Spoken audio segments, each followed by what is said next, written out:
Hi everybody, welcome back to 30 Days Till Done. We're going to continue writing about environmental issues. We've had about a week of writing these letters to the editor. Now we're going to be writing to our representatives.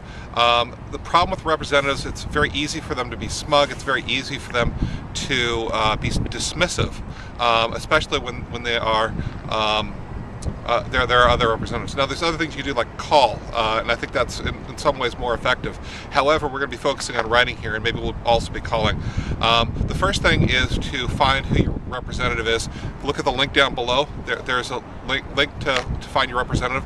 The second thing is when you're writing this, it's really important that you make it so they can't be glib with you. They can't do these things. So it means to personalize it. Someone who's going to write a glib response to you is going to have a very difficult time if you personalize that thing. So you start off with your first paragraph, and I'm going to have a model down below with why this thing is important to you.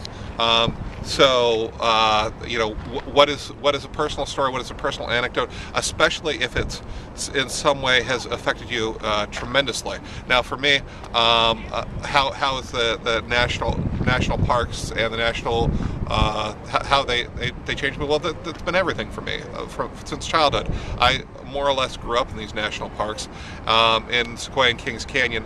And if you think of what's going to happen when the last time they commoditized the national parks, they chopped down giant sequoia trees to make toothpicks. Do you guys want a picture together?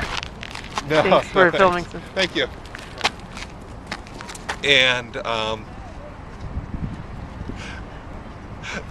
was a nice person. Yeah. Okay, so, but for me, it was a moment of growth. It was where I learned how to be human. It was after tragedies that I went through. I went there.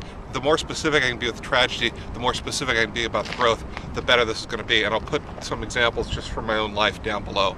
Okay, and then we're going to mail it places like that, and we're going to get to people who must look at it, must respond. Okay, so. The second part of this, and we'll talk about this later, is the follow-up letters when they do respond, especially if they're being glib, right? They must listen to you. You are their employer. Okay, so when you got that, put it down below, and I'll see you tomorrow in 30 Days Till Done.